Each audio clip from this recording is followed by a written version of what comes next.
bonjour et merci de nous retrouver pour notre rendez-vous d'entretien avec des personnalités qui comptent dans le monde intellectuel d'aujourd'hui, l'entretien de Régis Burnet. Qu'est-ce qu'un théologien? Est-ce uniquement un professeur d'université qui, comme la chouette, ne se lève qu'à la nuit, c'est-à-dire une fois que les événements se sont déroulés? Est-ce qu'on peut être théologien et pourtant engagé dans le monde, ou en allant dans les médias, ou en dirigeant des entreprises? Oui, semble répondre mon invité d'aujourd'hui, qui cumule les métiers. Si on regarde sa biographie, on s'aperçoit qu'il est orthodoxe, théologien, historien, éditeur, documentariste, essayiste et directeur général d'une maison d'édition. C'est vous, Jean-François Colosimo, vous êtes tout ça? Oui, enfin peut-être, ou en tout cas je ne suis pas sûr d'être tout ça bien et parfaitement, mais disons que ce sont les circonstances de la vie qui ont décidé pour moi, au fond, de ce qui peut sembler aujourd'hui une forme de boulimie, dont témoigne d'ailleurs mon allure, vous voyez. Alors, Jean-François Colosimo, vous avez un nom à consonance italienne et pourtant vous êtes orthodoxe. Vous appelleriez Colosimov, ça ferait plus vrai. Oui, enfin, l'affaire est entendue depuis longtemps. Je suis ce qu'on appelle, d'un très mauvais terme, un converti à l'orthodoxie.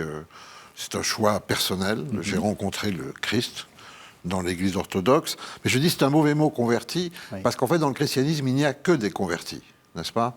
C'est ce que disait saint Paul, là.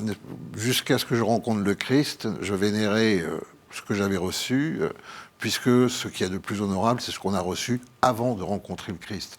La foi n'est pas une identité, contrairement à ce qu'on pense aujourd'hui un peu trop facilement. La foi, c'est l'épreuve de cette rencontre. Il y a des tas de religions dans lesquelles on peut exister parce que soit on est ceci ou cela par naissance, par adhésion.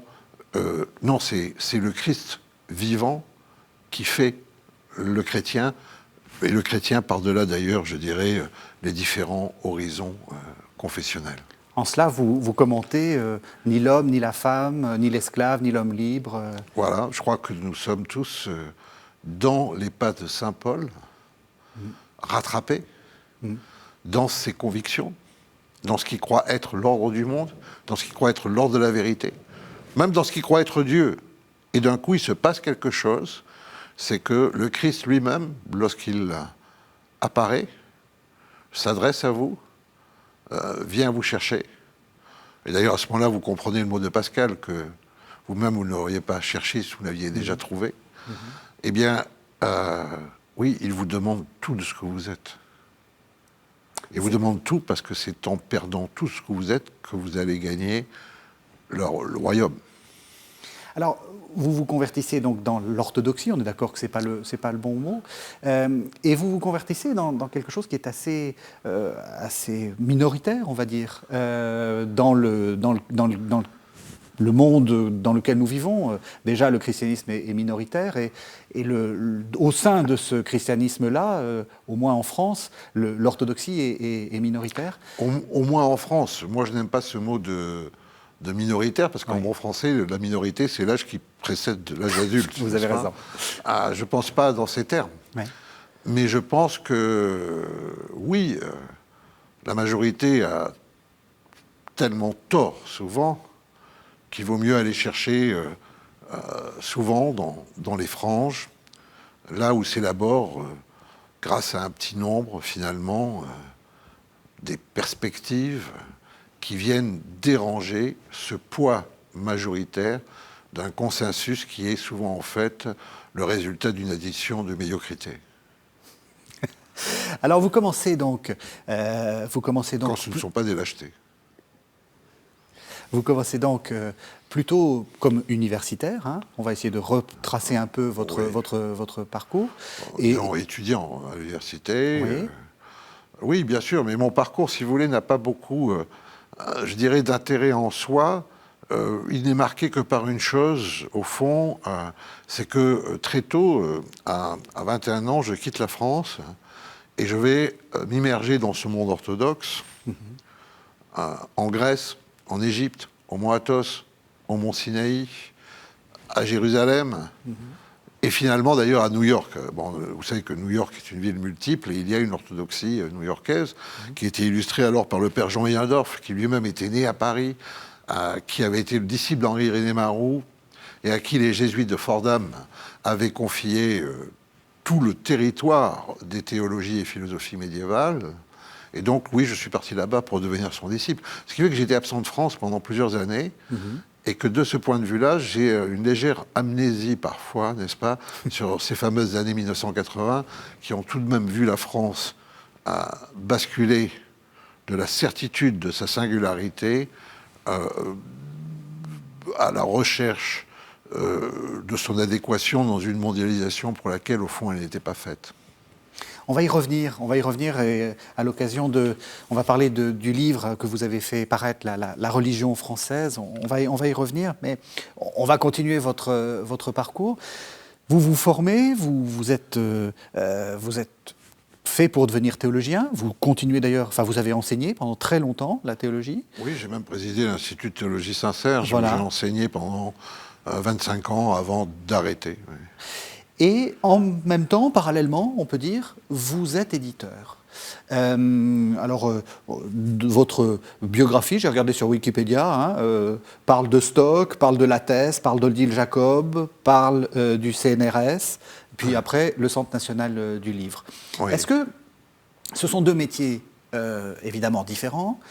Quels sont les ponts que vous faites entre ces deux métiers? Non, alors d'abord, évidemment, lorsque on est époux, père de famille, que l'on a charge d'âme, je ne sais pas, mais enfin, en tout cas, dans le monde orthodoxe, ce n'est pas la théologie qui assure, je dirais, le pain quotidien. Oui. Peut-être le pain spirituel quotidien, mais pas le pain matériel. La deuxième chose, c'est que voulez-vous, je ne savais rien faire. J'avais passé ma vie dans des écoles, dans des universités, des facultés de théologie, de philosophie d'abord, d'histoire des religions, de théologie. J'avais fréquenté les monastères, les sanctuaires, les séminaires. Donc j'étais bon à rien. Bon à rien, sauf à louer au fond un peu de cette culture que m'avait apporté cette fréquentation, et donc de devenir, dans un premier temps, un mercenaire pour une industrie culturelle dans laquelle on avait, au fond, déjà à ce moment-là, assez peu l'habitude de lire, d'écrire, de commenter, et où déjà la notion de marché avait pris le pas. Donc j'ai trouvé une petite place qui était, en fait, celle d'un commis. D'un commis aux Écritures, voilà. C'est comme ça que ça a démarré, et pour une simple et bonne raison, c'est que, oui, ça je peux le dire sans faire trop de confidence, un fils d'un émigré de Calabre, qui lui-même n'avait pu que très peu fréquenter l'école, mais qui avait un sens de la dignité du travail. Alors évidemment, travailler a été pour moi aussi une forme de spiritualité. Qu'est-ce que vous retenez de ce métier d'éditeur? Quelle est pour vous la chose la plus importante? Ça sert à quoi un éditeur? Parce que très souvent, moi j'ai des étudiants qui me disent on publiera ça sur Internet. Oui, l'auto-édition, bien sûr. L'auto-édition. Ce mirage, bien sûr. Ouais. Ce mirage, de la même manière que sur Facebook, on devient le héros de sa destinée, c'est ça, en affichant ses photos de vacances. De la même manière, par l'auto-édition, on deviendrait écrivain. L'éditeur, qu'est-ce qu'il fait? Eh bien, il reste dans l'ombre. C'est un médiateur. Il n'a pas d'existence propre. Il doit se couler dans l'existence de l'auteur. Le personnage principal de l'édition, c'est l'auteur, bien sûr. Alors, l'éditeur, il procure à l'auteur ce que l'auteur ne peut pas avoir par lui-même. Qu'est-ce que l'auteur ne peut pas avoir par lui-même? Le fait de se voir tel qu'il est. Vous voyez, dans la vie, dans l'existence, on voit tous les autres, mais on ne se voit jamais. Il faut qu'on vous tende un miroir, il faut qu'on vous prenne en photo, il faut qu'on vous filme. Et d'ailleurs, le résultat est souvent très surprenant pour vous-même. Vous découvrez que vous ne vous ressemblez pas, au sens où vous ne ressemblez pas à l'image de vous-même que vous projetez. Oui. Parfois même, c'est épouvantable comme expérience. Alors, l'éditeur, c'est ça. C'est le miroir qui est tendu à l'auteur, donc pas à l'auteur lui-même. simplement, mais qui est tendu à son texte, parce que l'auteur, pendant très longtemps, va être dans une symbiose telle avec son écrit, que cet écrit, il ne va pas le voir tel qu'il sera lu une fois qu'on aura rompu le cordon ombilical, que l'écrit va suivre sa propre vie, qu'il va arriver chez des lecteurs.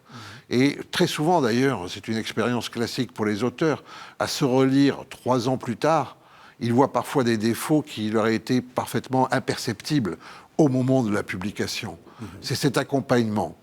Alors, cet accompagnement fait que l'éditeur est l'un des rares métiers, peut-être avec notaire, mais au moment des dernières volontés, à le prêtre, au moment de l'ultime confession, ce n'est que chez l'éditeur, c'est quotidien, voilà, c'est pas dans les instances ultimes de l'existence, c'est quotidien. C'est moins dramatique.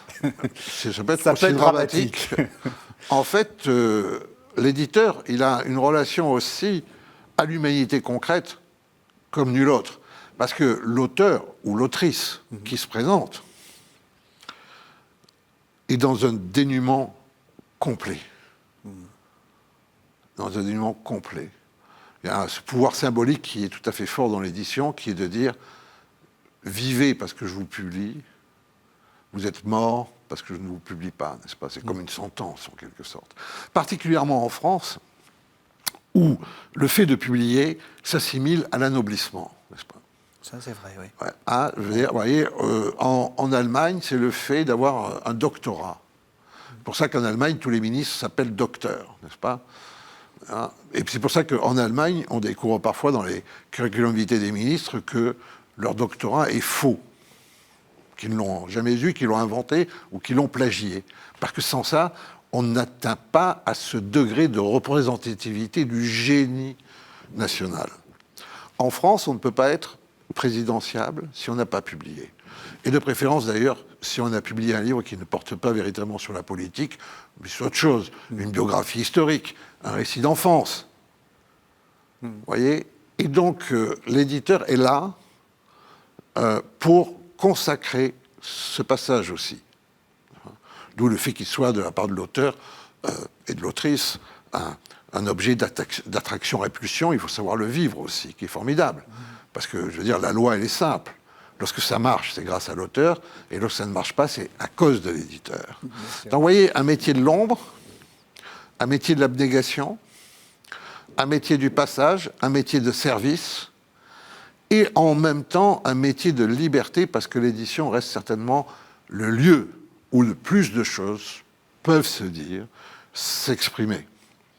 Enfin, évidemment, l'éditeur a un rôle essentiel qu'il ne doit pas prendre trop au sérieux. Il ne doit pas demander à devenir évidemment un fonctionnaire du ministère de la Culture, mais il a un rôle de perpétuation de ce que le livre représente dans l'inconscient et l'imaginaire national, à savoir l'émancipation par la lecture. Et donc, de ce point de vue-là, évidemment, je dirais qu'il est engagé aussi dans la construction du sujet social, parce que le sujet social se construit à partir de l'école, qu'il s'agisse du sens critique ou du sens imaginaire, par ce fait lire, qui est un exercice de liberté et de communion, hors norme. Donc ça fait, on pourrait dire, beaucoup de responsabilités. Alors, à la fin, quand même, soyons sérieux, l'éditeur est aussi quelqu'un qui doit savoir choisir. Dire non. En conformité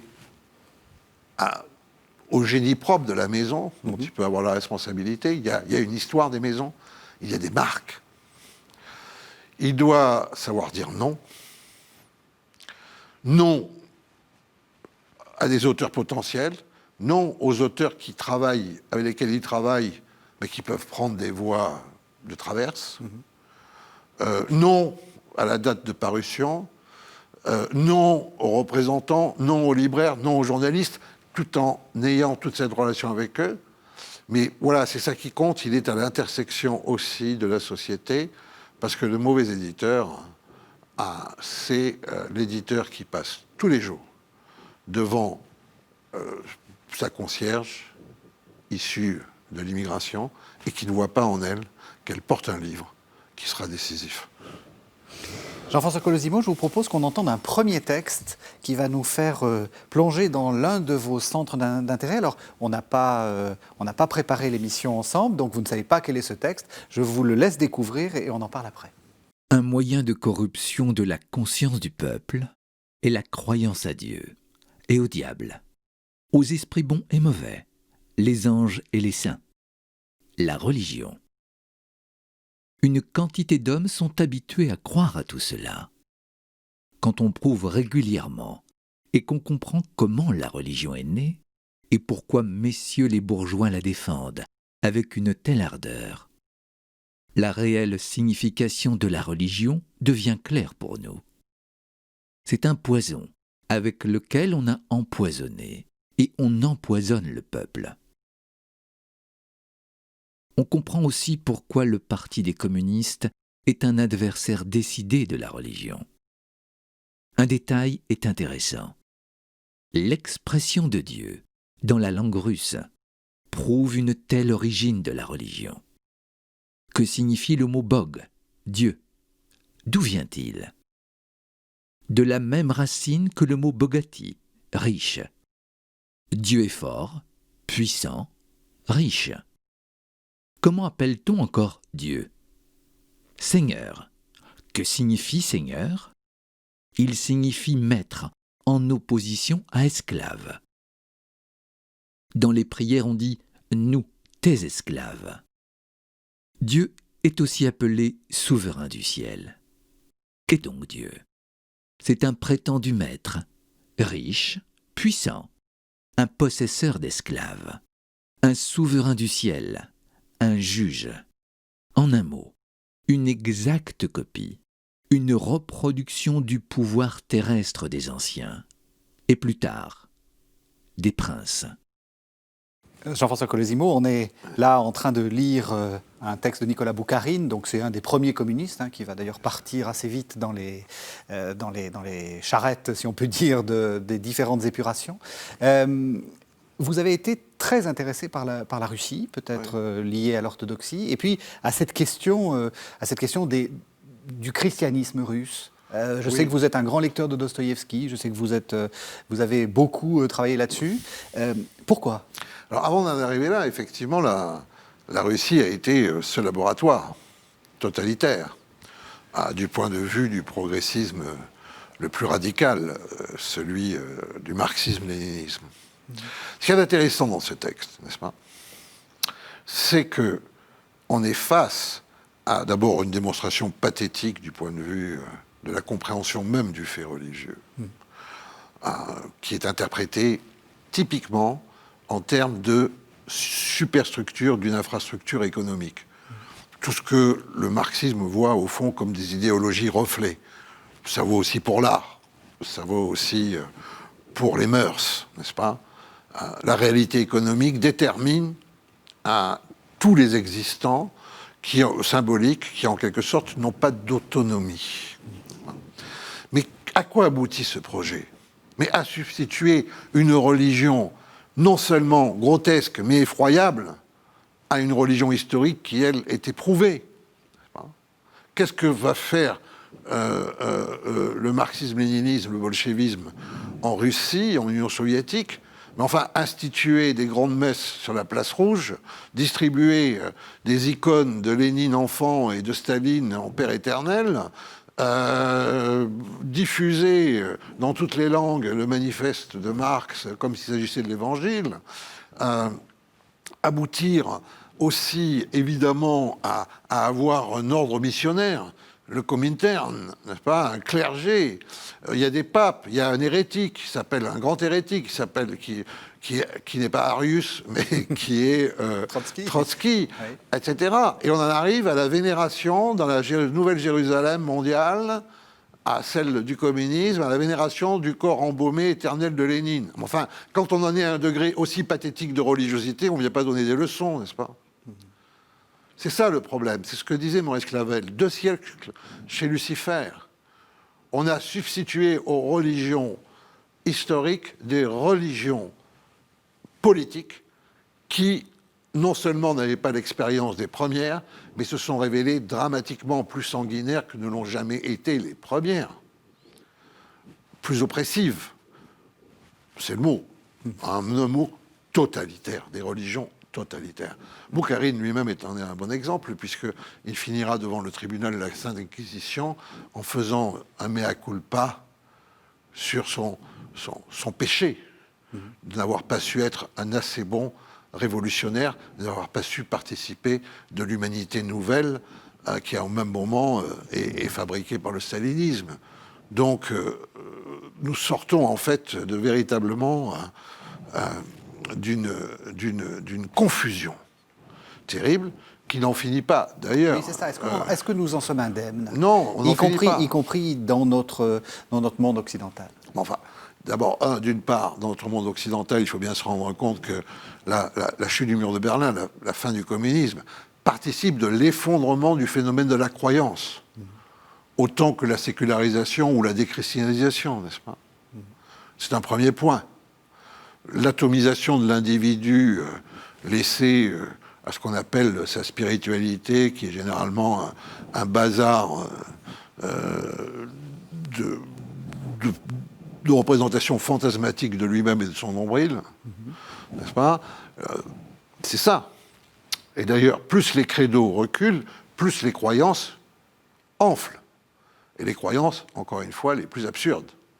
C'est ça la vérité. Donc, Vous pensez quoi? Aux fausses nouvelles, Non, je pense pas aux fausses nouvelles, je pense vérités alternatives. À toute cette valorisation du développement de soi, à tout ce spiritualisme ambiant. Encore une fois, ceux qui se félicitent du recul de la religion devraient plutôt s'inquiéter de la croissance de l'irrationalité. Parce que les religions historiques, elles ont bien été obligées, certaines l'ont fait d'instinct, le christianisme, de marier la foi et la raison. Mais aujourd'hui, on voit bien qu'on est dans le règne complet de l'émotion. Donc, de ce point de vue-là, il y a bien une histoire suivie. De la même manière que cette religion qu'on a voulu assassiner en Russie, eh bien, Poutine va chercher auprès d'elle de quoi se rassurer, de quoi réarmer aujourd'hui le sentiment national. Parce que quand on a épuisé les symboliques de hasard, les constructions, un peu les bricolages, vous voyez, je veux dire, la religion, c'est exactement comme ça, n'est-ce pas? C'est comme le bricolage, il vaut mieux s'adresser à des professionnels, que de laisser faire des gens qui improvisent, comme on se donne un coup de marteau sur les doigts. Oui. Voilà. Oui. Et donc, aujourd'hui, Poutine, regarde, il restaure les monastères que les bolcheviks dynamitaient. C'est vrai aussi en Chine. Xi Jinping ne cesse de citer Confucius, dont Mao faisait brûler les œuvres. Donc, non seulement le monde dans lequel nous sommes entrés, en fait, à partir des Lumières, a divinisé l'homme et a divinisé le corps social, mais aujourd'hui, ce qu'on appelle la revanche de Dieu, le retour du religieux, en blâmant le Moyen-Âge, lequel il n'y est pour rien, le pauvre, parce que le Moyen-Âge n'avait pas pensé à produire des moyens industriels de destruction de l'humanité. Donc, aujourd'hui, en fait, ce fameux retour du religieux n'en est pas un. C'est la poursuite de la divinisation du politique. Simplement, le politique, après avoir voulu inventer ses propres modèles, finit aujourd'hui par reprendre les vieux modèles, parce qu'une fois qu'ils sont réduits à leur usage politique, ils sont extrêmement efficaces, c'est vrai. Est-ce que vous diriez que c'est la même chose pour l'islam? On peut penser que l'islam de M. Erdogan en Turquie est un islam qui, au fond, est plus politique que religieux? Mais ce n'est pas plus politique que religieux. Le religieux, au sens propre, c'est à l'inconscient du politique. Ouais. Il faut pas... parce que sinon, il y aurait une espèce d'excuse qui serait assez faible, qui serait de dire « Oh, ben, c'est pas la religion, c'est l'instrumentalisation de la religion par le politique. Oui. » La vérité, c'est qu'il n'y a que le christianisme qui conçoit bien la séparation entre les deux. C'est ça, la vérité. Sinon, partout ailleurs, et on le voit, il n'y a pas que M. Erdogan, il y a l'islam, bien sûr. Et là-dessus, je vais vous dire tout de suite, lorsqu'on a pressé le monde musulman de rejoindre la modernité, à la fin du XIXe siècle, ça a donné les théoriciens de l'islamisme. Les islamistes sont autant les enfants, je dirais, des responsables du comité de salut public, sous la terreur, que les enfants d'une lecture fondamentaliste du Coran. C'est les deux ensemble, vous voyez ? C'est ça qu'il faut bien comprendre, sinon on s'égare. Alors, par rapport à ça, ce mouvement il est universel. L'hindouité qui est promue aujourd'hui par le gouvernement actuel en Inde, c'est une machine à hacher la différence. Je m'en réjouis pas, mais j'ai été quand même satisfait de voir que les bonzes de Birmanie finissaient par me donner raison. Il n'y a pas de religion plus atrocement sociale que le bouddhisme, qui est une religion d'encadrement social, loin des vapeurs d'encens et des mantras qu'on distille dans les monastères du Cantal. Vous voyez, donc il y a eu une grande méprise sur tout ça. Alors la Russie, c'est important, parce que la Russie, c'est le pays laboratoire. C'est le pays laboratoire où, à la suite de Byzance, l'Occident et l'Orient chrétien se recoupent. C'est le pays laboratoire parce que la Russie va être le seul pays orthodoxe, la seule nation, le seul peuple orthodoxe libre pendant tous les siècles, pendant tous les temps modernes. Ouais. Alors que le reste de l'orthodoxie est sous la domination ottomane. Parce que la Russie va croire à son génie, parce qu'elle va s'inventer la troisième Rome, la première étant la Rome que nous connaissons, la deuxième étant Constantinople, aujourd'hui Istanbul, la mienne, et puis la troisième Rome. Et la Russie va vivre, en fait, une intériorisation critique de la culture européenne, sans cesser de vouloir être russe, cette culture russe. C'est pour ça qu'on les déteste, d'ailleurs. C'est pour ça qu'on les déteste. On les déteste parce que non seulement ils nous prennent des choses, ils les font aussi bien, voire mieux que nous, puisqu'aujourd'hui, le conservatoire européen est inimaginable sans Rachmaninov. Le musée européen est impensable sans Kandinsky. La bibliothèque européenne est impensable sans Tolstoï, Dostoïevski. Mais en même temps, les Russes nous disent: nous ne voulons pas devenir vous parce que vous avez l'air un peu mort spirituellement. Alors évidemment, ça c'est un... Et donc, la Russie vit sans arrêt une crise apocalyptique. C'est ce qu'il faut comprendre. Par-delà, évidemment, la tentation aussi, la tentation du pouvoir, qui, depuis Ivan le Terrible. Mais vous voyez, Ivan le Terrible, on ne peut pas en faire une image trop complète de la Russie. Lui aussi, c'est un hybride. C'est bien un Russe, mais c'est un lecteur de Machiavel. C'est un Russe qui lit Machiavel et ça donne comme résultat la terreur. Donc la Russie aura tout essayé, en fait, de l'Occident et aura fait un tri spectaculaire avec un coût humain énorme et considérable, tout en disant finalement à l'Europe qu'elle préfère garder son Christ à elle, le Christ russe. C'est-à-dire quoi, le Christ russe? Est-ce que c'est simplement une forme un peu de nationalisme déguisé? Non. Non, le Christ russe, c'est le peuple souffrant. Et c'est ça, le mystère russe. C'est le peuple. C'est ce que dit Dostoïevski. N'est-ce pas? Le peuple pue, il est sale, il est crade, mais il a la vérité, parce qu'il se sait ontologiquement coupable. Parce que lui, il n'ignore pas qu'il est sous la coupe du péché d'origine. Est-ce que vous aimez ce côté très dramatique, justement, qu'ont les Russes? Est-ce que vous êtes d'accord avec eux quand ils disent que nous sommes un peu affaiblis, enfin, qu'on n'est pas tant dans l'apocalyptique, c'est-à-dire le retour immédiat Il y a aussi un grand côté tragicomique chez les Russes. Ils sont pas... Oui. Ils ont aussi du recul, on est bien d'accord. Non, mais c'est évident qu'en revanche, il y a une erreur magnifique de bêtise que font souvent, je dirais, les franges les plus conservatrices chez nous. C'est de voir en Vladimir Poutine une sorte de héros de la cause suprémaciste, je ne sais trop quoi, blanche, occidentale, etc. Non, Poutine est totalement russe. Il n'a que la Russie en tête. Il n'est pas là pour donner des leçons de redressement à une Europe qui serait vacillante, etc. Ils sont contre-fous, pour dire la vérité. Poutine est un véritable autocrate. Et cet autocrate Là, il est, je dirais, indifférent à l'Europe. Donc il y a une confusion dramatique. Poutine n'est pas un exemple, Poutine n'est pas un sauveur. D'ailleurs, Poutine a même beaucoup de difficultés à sauver la Russie elle-même sur le fond. Certes, il a restauré une diplomatie russe, très classique d'ailleurs, grâce à son ministre des Affaires étrangères, Lavrov, et je dirais, il prend sa revanche. Mais ceux qui applaudissent lorsqu'il démontre avec brio que la force peut gagner, et bien sûr qu'elle peut gagner, sinon elle sert à quoi ?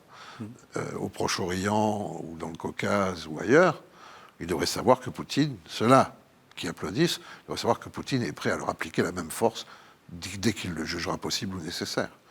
Donc voilà. Je vous propose un deuxième texte, là encore, vous allez découvrir de qui c'est, puis je vais attendre votre réaction. Presque toutes les civilisations qui ont précédé la nôtre ont connu leur valeur, et même l'image exemplaire de l'homme qu'elles avaient élu. La civilisation des machines est la première à chercher les siennes.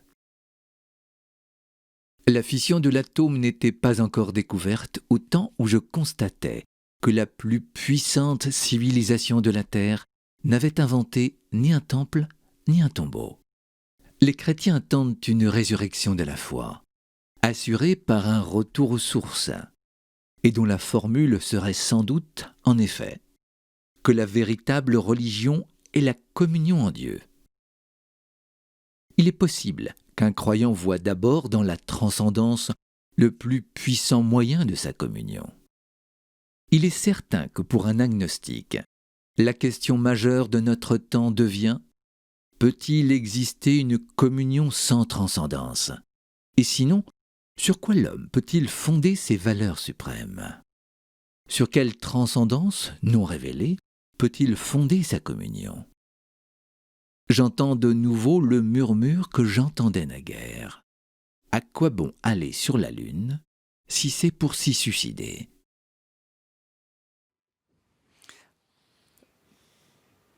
Voilà, alors donc c'est du André Malraux, hein, c'est une préface qu'il avait donnée à un livre de Claude Bockel. Claude Bockel était l'aumônier de la division dans laquelle il était, je crois, voilà, qui s'appelait L'Enfant du Rire en 1973.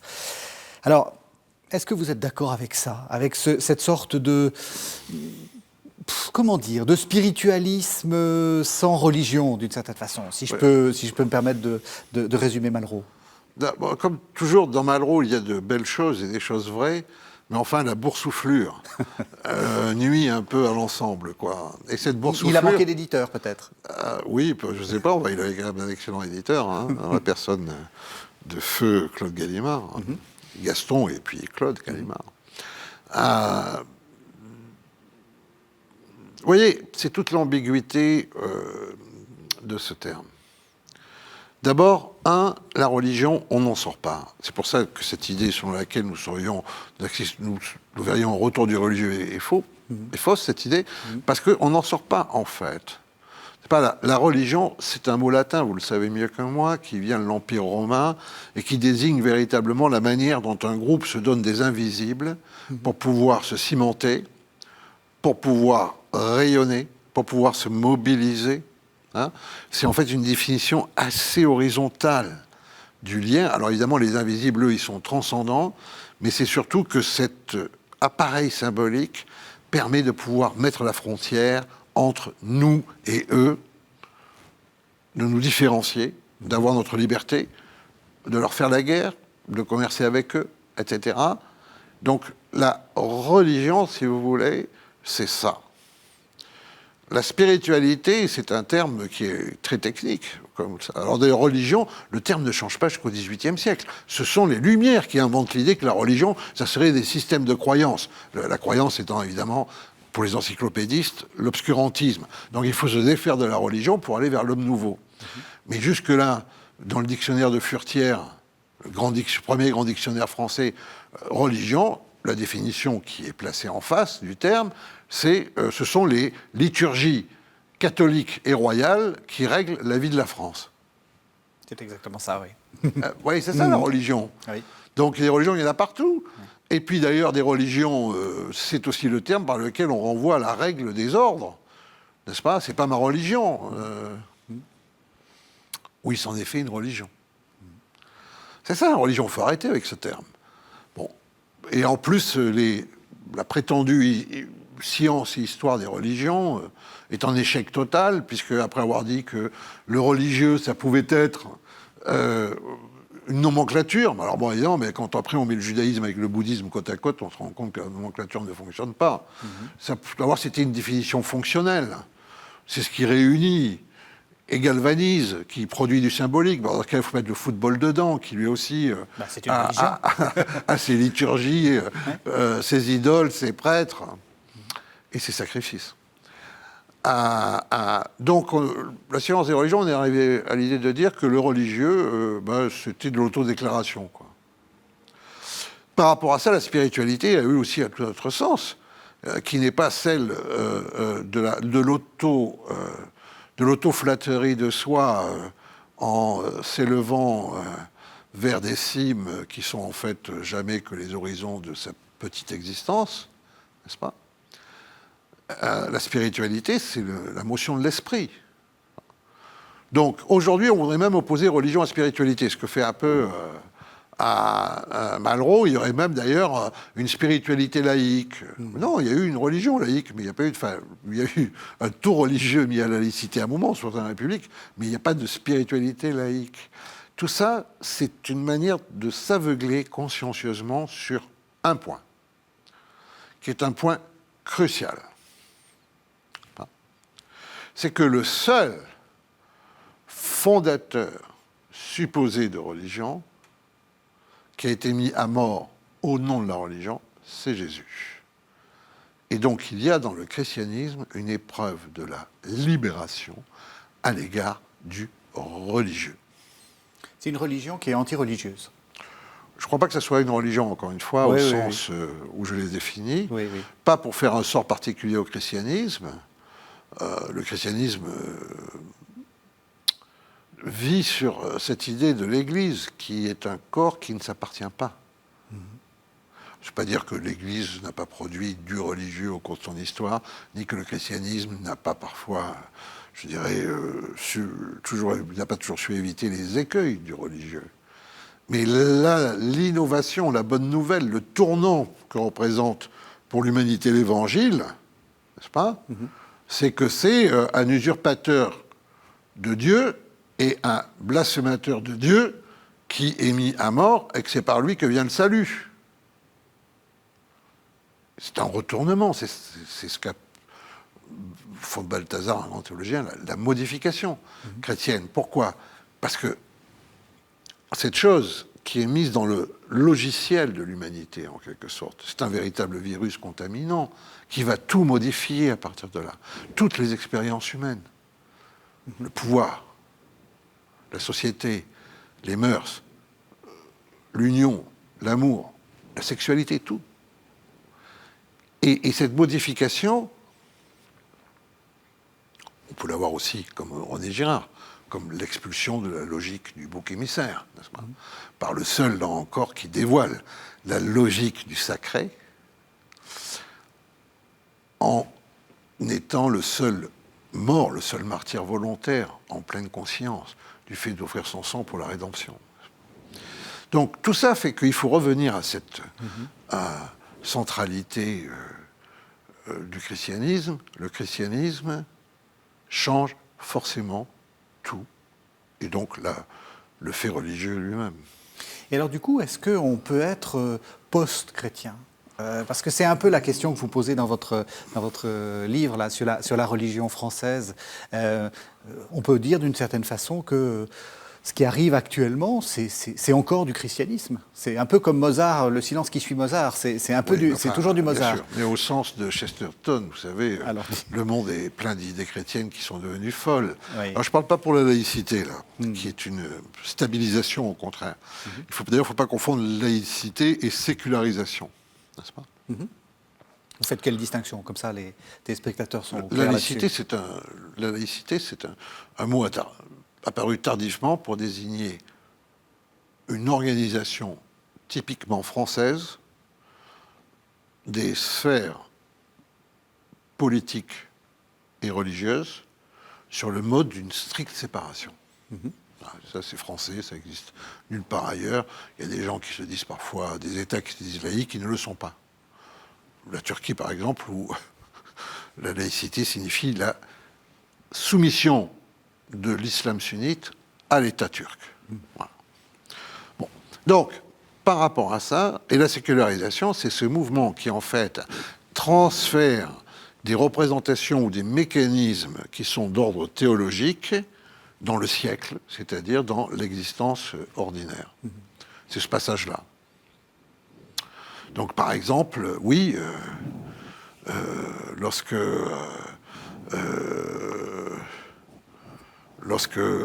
les homosexuels revendiquent un mariage, le mariage, ils sont dans cet ordre de la sécularisation parce qu'il faut qu'il y ait eu le christianisme pour en arriver à ces considérations-là. Qui met l'importance sur le mariage. Je ne les sur baptise pas de force, je ne dis pas qu'ils sont des chrétiens bien sûr. qui s'ignorent, mais dans cette revendication, qui est aussi, d'ailleurs, au passage, la revendication de la reconnaissance d'une humanisation de l'amour, n'est-ce pas? Eh bien, il faut le christianisme, parce que sans le christianisme, tout cela est impensable. Tout simplement. C'est même pas que ça puisse ne pas exister, c'est que c'est impensable.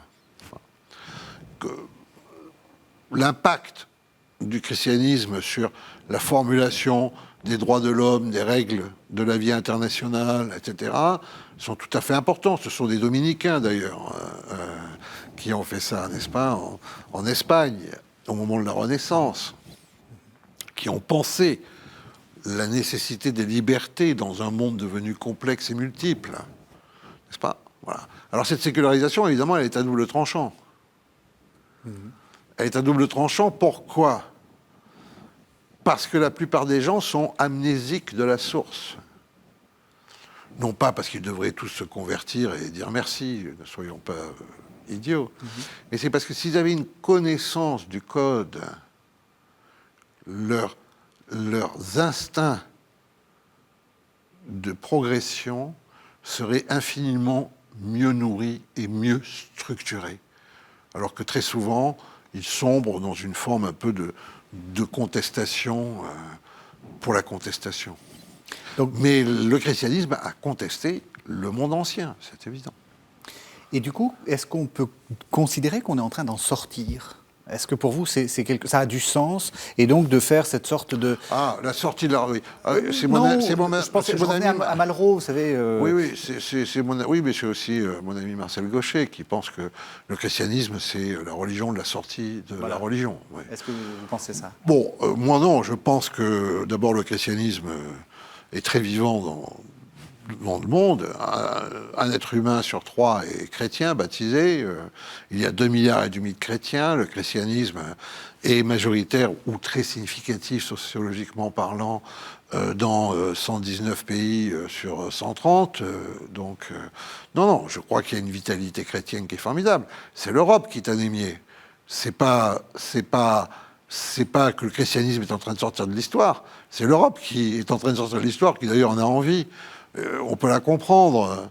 Après Verdun, Auschwitz et le Goulag, peut-être qu'elle considère à raison qu'il serait temps de se retirer sur la pointe des pieds. En tout cas, il y a une grande fatigue qui en ressort. Et c'est ça qu'il ne faut pas confondre.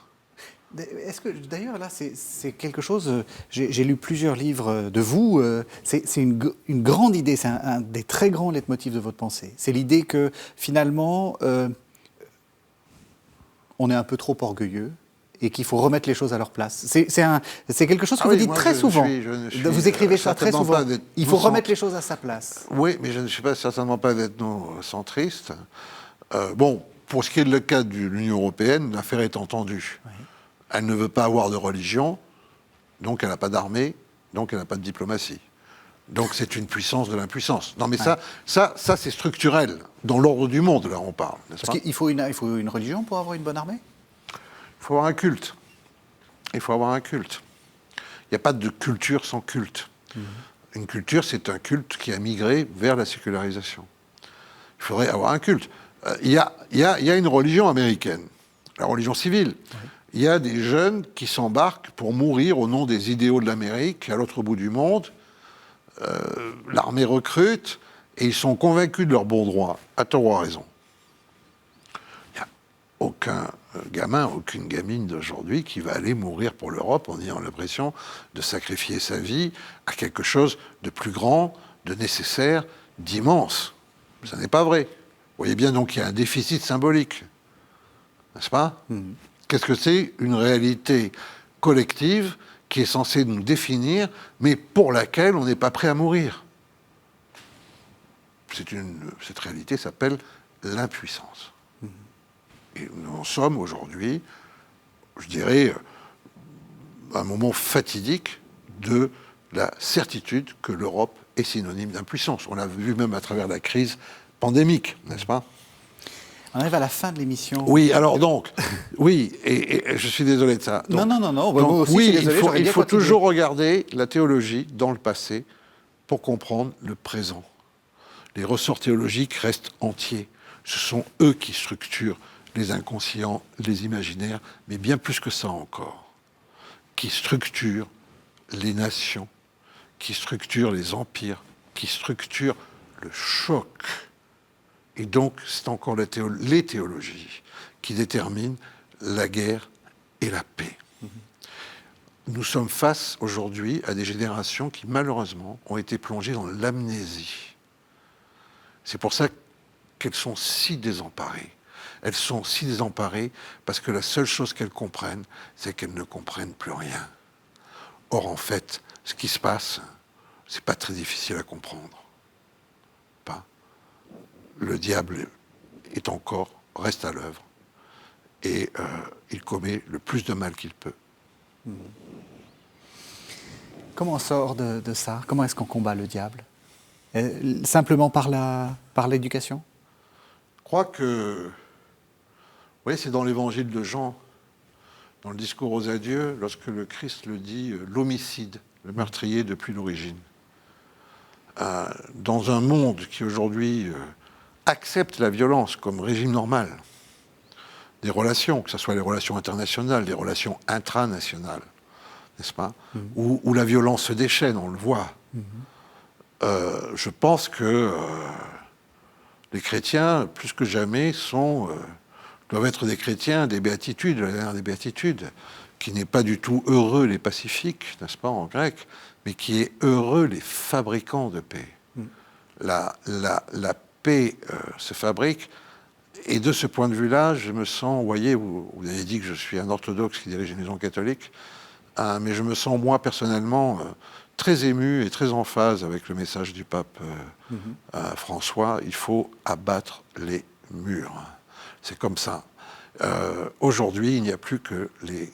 Il reste seulement, je dirais, les chrétiens convaincus, ceux qui ne se réfugient pas, encore une fois, derrière des masques identitaires, ceux qui vivent de la foi qu'apporte l'Évangile et qui tient à la rencontre du ressuscité.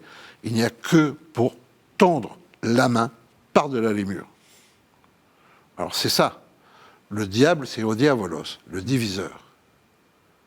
Il y a un véritable combat aujourd'hui pour la figure universelle de l'humanité. Et pour finir de vous répondre, dans mes multiples vies, elles se réunissent là, à ce point d'intersection, qui est le fait que je n'aurais été rien sans la foi que j'ai reçue miraculeusement à l'enfance, qui a pendant longtemps été nourrie par l'Église romaine, qui continue aujourd'hui d'être nourrie par l'Église orthodoxe, qui sont des églises sœurs. Merci beaucoup Jean-François Colosimo. Alors, je rappelle le titre de votre dernier livre, La religion française. Vous êtes aussi l'auteur d'un autre livre que je n'ai pas amené, mais qui parle beaucoup justement de ces questions de guerre. Aveuglement, religion, guerre et civilisation. Tout ça est aux éditions du Cerf. Merci beaucoup Jean-François Colosimo. Vous pouvez retrouver cette émission sur le site internet de la chaîne www.ktotv.com et on se retrouve la semaine prochaine.